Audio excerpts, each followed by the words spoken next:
Welcome to another episode of Sketchy Ideas, the live point-counterpoint video podcast where we illustrate, debate things like business, leadership, personal development. And this week, we're diving into a continuation of what we did last week.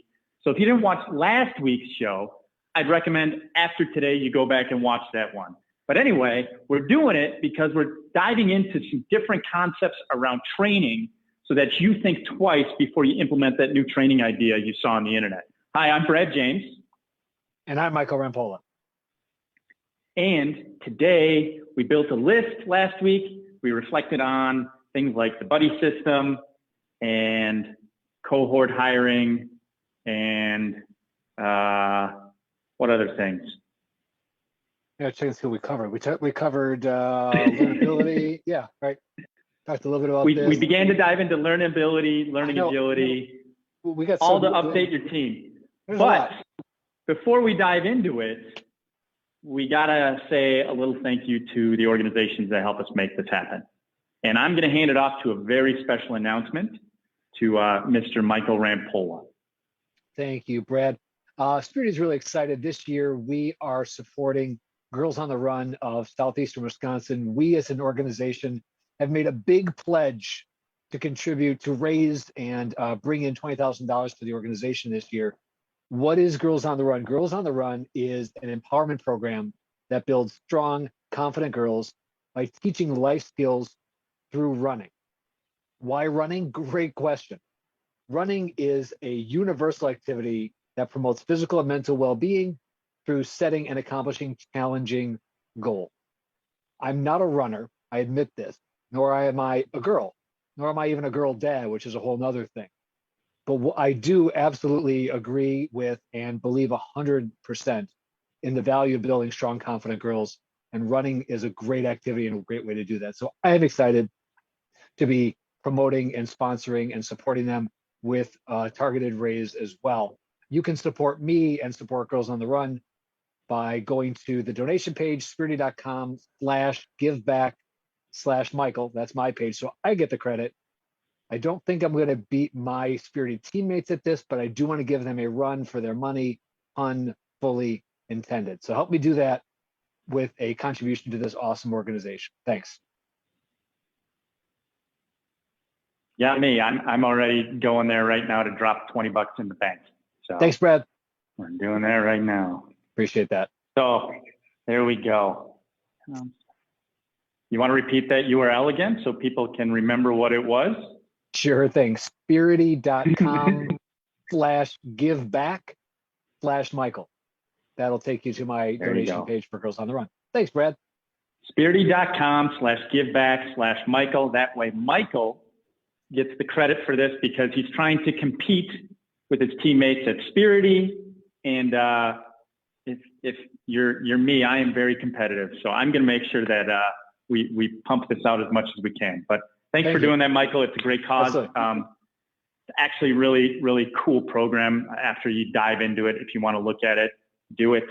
They do a lot of great things, but it's one of those things where we really want to make sure that we're supporting, even on Sketchy Ideas, really great ideas that actually make really good impacts on the world. And as a business leader, I think it's really our responsibility in this day and age. Business leaders are the ones that actually make things happen, and they're the ones who have the capabilities to make things happen. And so thank you for doing that, Michael. Appreciate you. Absolutely. Thanks for the opportunity to promote it. Yeah. Our other organization helping us get off the floor and off the ground today is Cream City Marketing, help small, medium-sized businesses with their marketing challenges, where we become an extension of your existing marketing department. For many of you, the marketing department is you and maybe an intern who runs your social media. Work with us. We can help you put in an executable plan that we can support you in, help you produce, help you execute, as well as teach your staff and your small team or your very large team on how to implement traditional and digital marketing strategies. Cream City Marketing. Go to creamcitymarketing.com to read more about that. All right. With that, we had a two-parter. All right. And today our goal is to complete the two-parter. Because if we don't complete the two-parter, we're going to get dirty looks from Brian. So I know this is like it's like second half.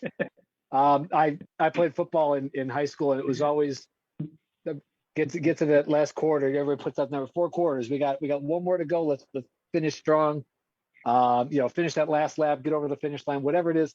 But we've got a lot to cover, and this amount of time to do it. So what did we officially? We definitely covered what was out last time, which was good, right? Classic classroom, on the job, structured, formal, replace the role, hiring, check the box training, all of that. That's traditional. We're not doing traditional. We're doing the unexpected ideas. Brad dropped in the sketchy ideas. sketchy, for example, maybe a sketchy idea. Brad dropped in the cohort buddy system idea, always hire in twos, even if not for the same role, so that you get the benefit of people who are creating a cohort classroom, a class of people coming up together, lots of benefits from there. I started to talk a little bit about learnability, which is the idea that you can identify the base level of skills that must be hired for and reinvest your hiring dollars in training to train the rest. My example was in hotels, I was hired for nice because I could train everything else, but it's really hard to train somebody to be nice.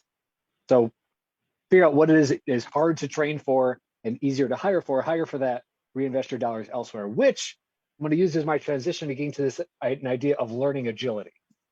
So learning agility is a skill set, probably something that's much easier to hire for than train into because it's more of a mindset. Here's what learning agility is, and it's critical for any role that is going to operate in places of ambiguity.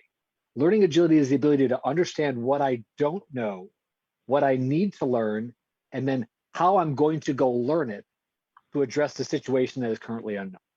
So somebody who's operating, see episode on VUCA, volatility, uncertainty, complexity, ambiguity, somebody who you know that role is going to have to operate in that environment, see if you can hire for the idea of learning agility, because that person will be regularly facing unknown and new situations. It's not it's that can I operate in an unknown situation, applying what I already know, but also identifying what I need to go learn and learning it so I can address this unknown and ambiguous situation, which Brad, I think unknown and ambiguous, that's kind of our day-to-day, right? Yeah, some might say that. Unknown and ambiguous. I was leaving with volatility like, and complexity. I mean, but I guess we could probably there you go. Too, depending on the day. VUCA? Back to VUCA? See VUCA. See VUCA. So that's the idea of learning agility. And I want to drop it in because it's a relatively new concept. A couple organizations that do have it on their hiring matrix for certain roles. And one of the things they do is they identify, does this role have to operate in these places of ambiguity?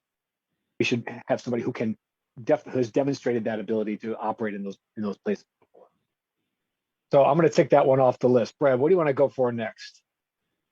Well, so you talked about learnability and learning agility kind of working together a little bit.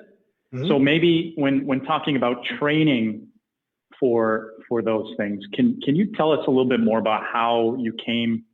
Because this is one of the frameworks you use when you're working with a lot of your clients, right? Right. And it's about, hey, we're gonna begin to measure this stuff, and then we're gonna start training it based on the staff that you have, because you can't start from zero for most of those companies.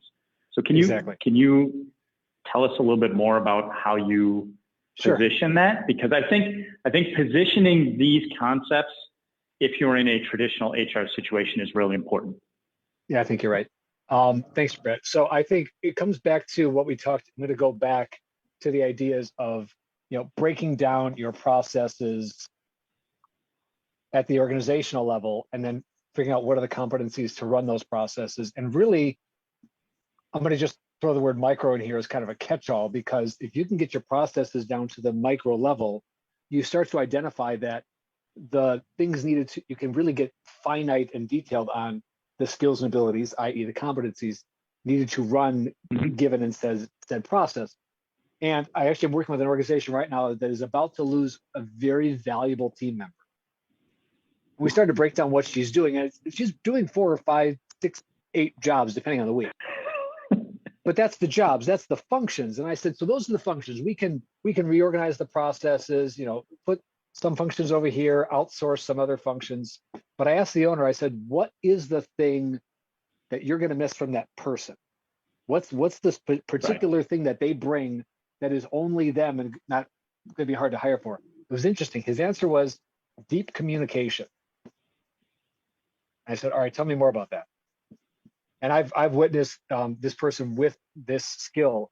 She has the ability to not only understand what you're saying, but verify that you understand what you're saying, which is a whole next level. It's, if I'm hearing you right, this is what you're saying. And if that's what you're saying, then this is what that means. It's this like double reflective, seeing the impact of this, what just seems like a clarification or a directive. And for an owner to have somebody on the team that can help them see the implications of their decisions down the road, that's a whole nother skill set and competency, which is not in the functions. So there's people that passive on your communication stuff again. And we're back. So that when you're looking at the people on your team, on the one hand, we said don't just replace the role that you're losing. Don't just rehire the person you're losing. Yep. Whenever you lose somebody. Yep. Look at the opportunity to upgrade your talent.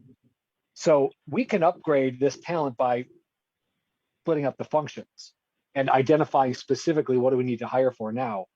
But there's a whole different other skill set here that we can't identify. This then is the thing we pull out, we hire for that while we reorganize the work and the roles, responsibilities, and the function.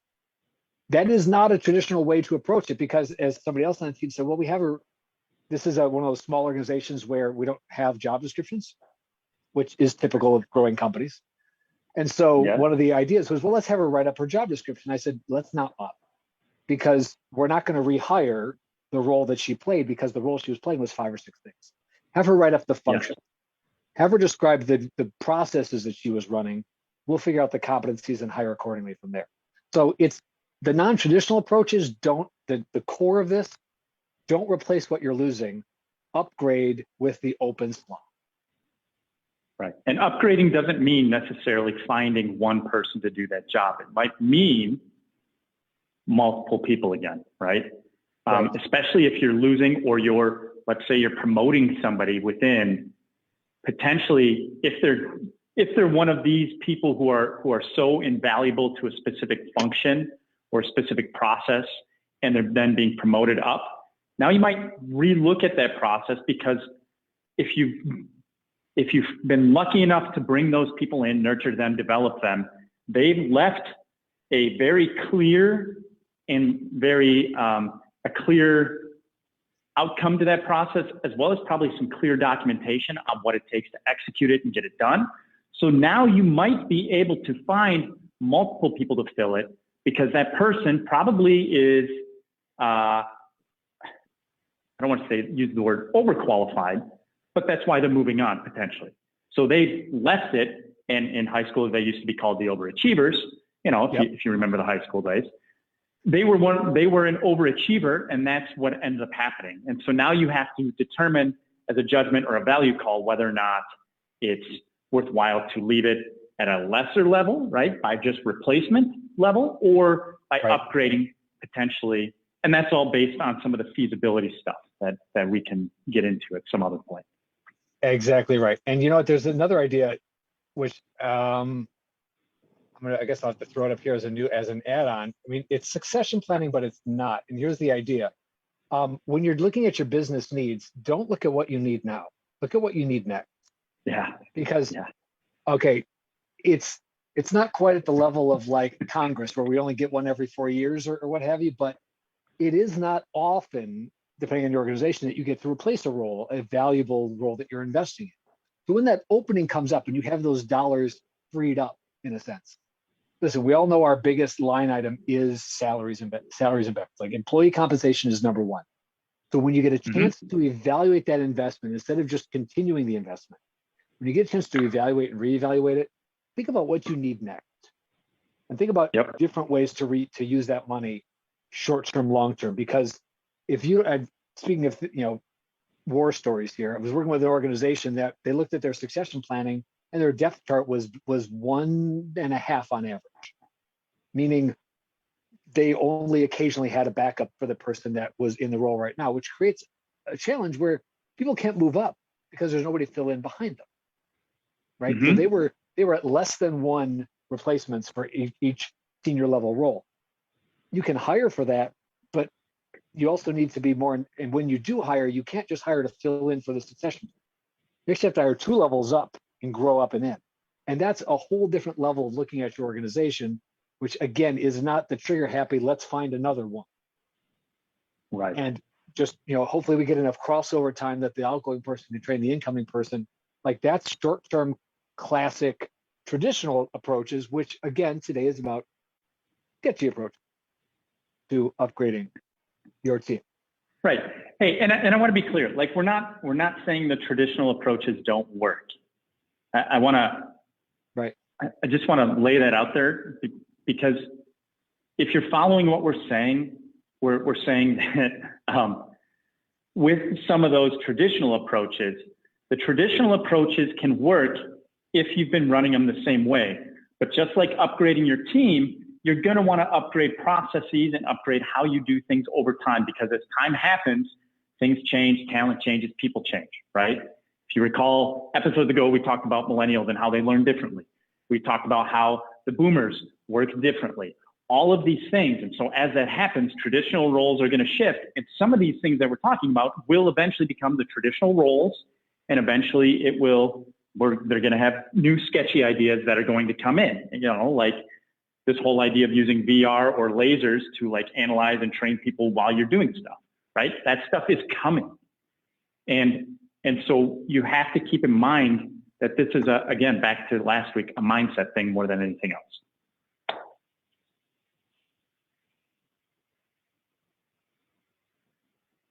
And we're frozen.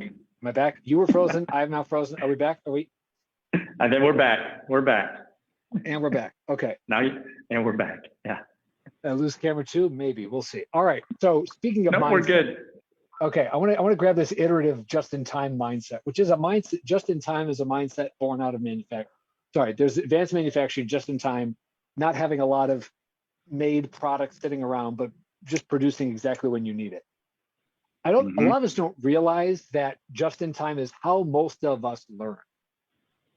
Yep. Right? See YouTube. I don't know how to see Google. I don't. Learning as you go.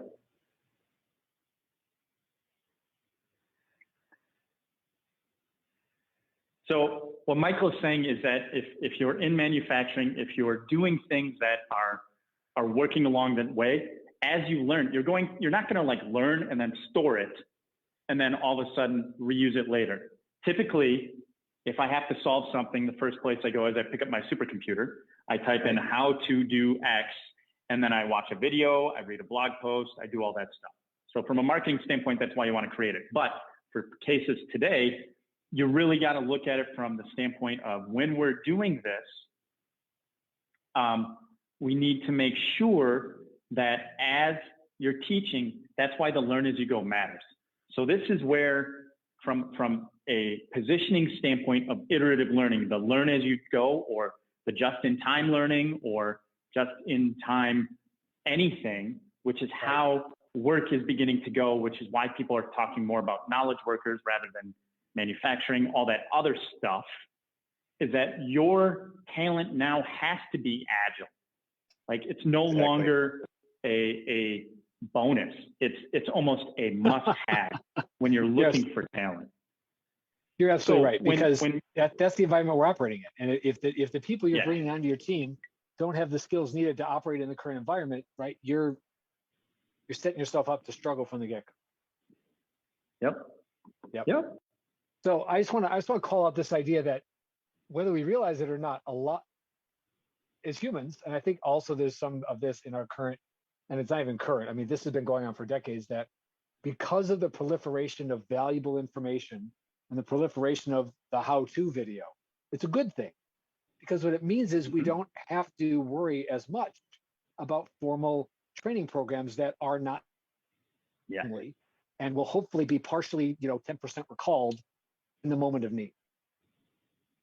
Right. So or you'll have a library of things that are easily accessible, which is why most corporations have training platforms or like internal websites where they log in and they see things coming up where all of those details are accessible at their fingertips. And that's the idea, is that we are now living in the application world of training rather than the nuts and bolts definition type training stuff.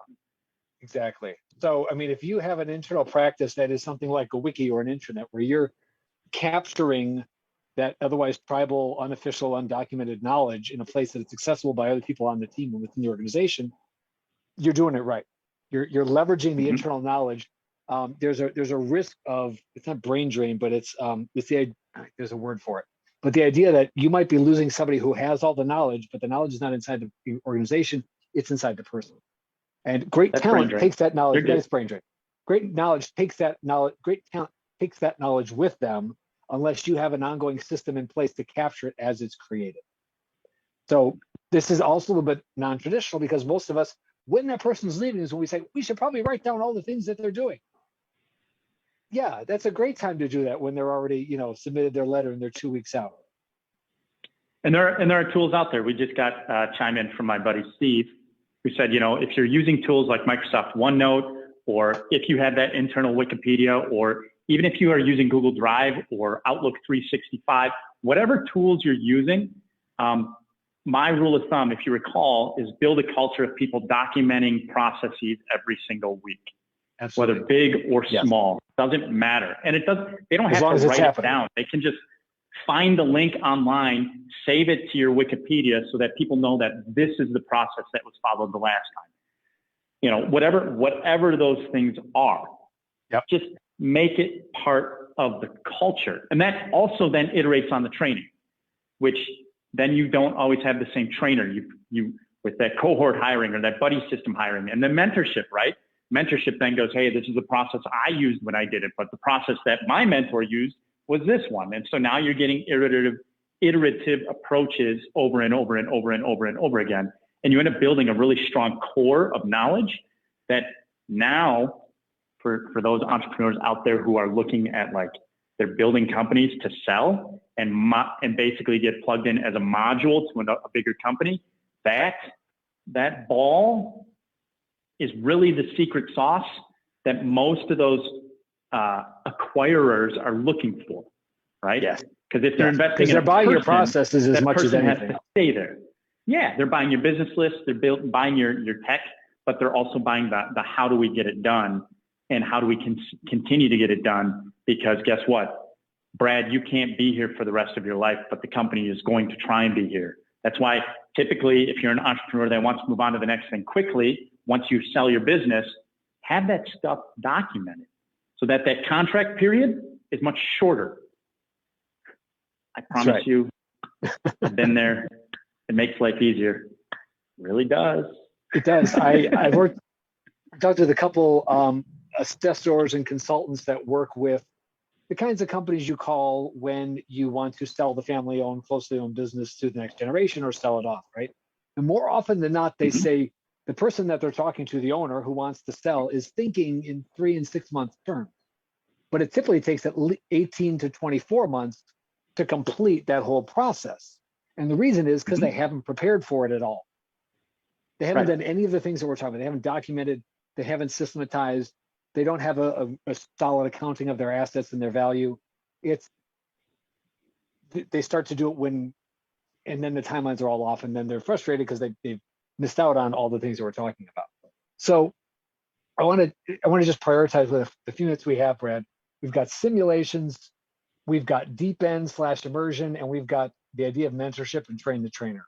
Where do you want to go next? What's our most sketchy idea out of that list?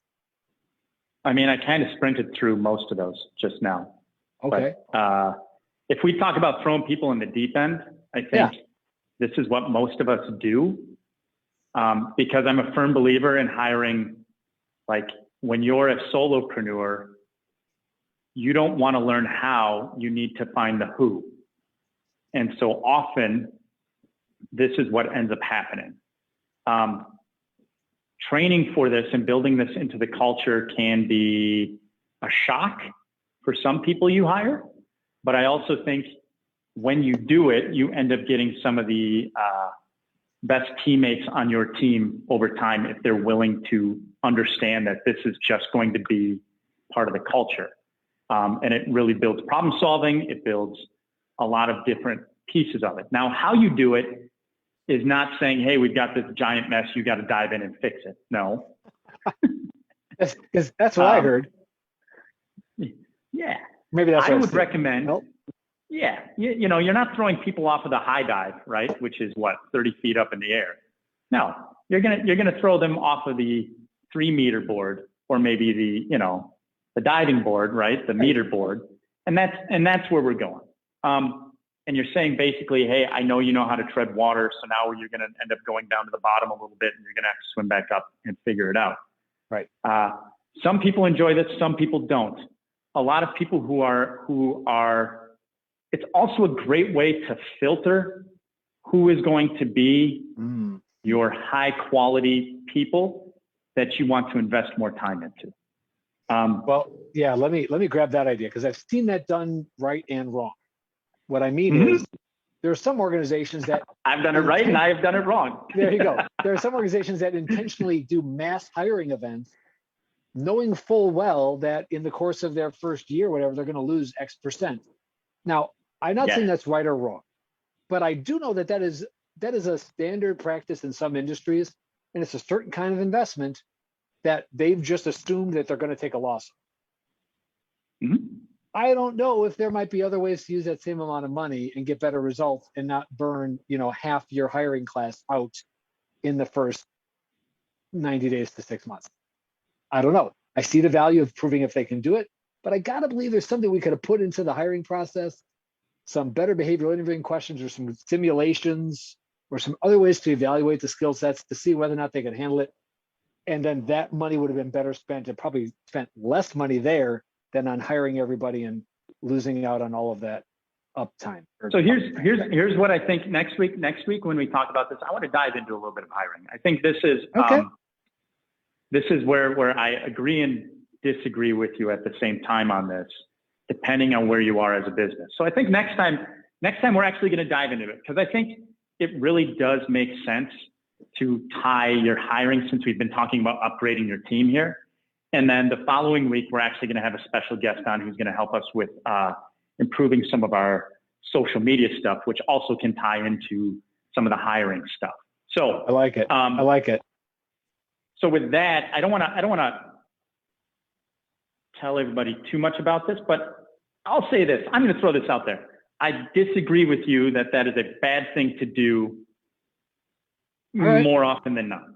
All right. And I'll explain why next week. Oh, you're teasing me on that? All right. All right.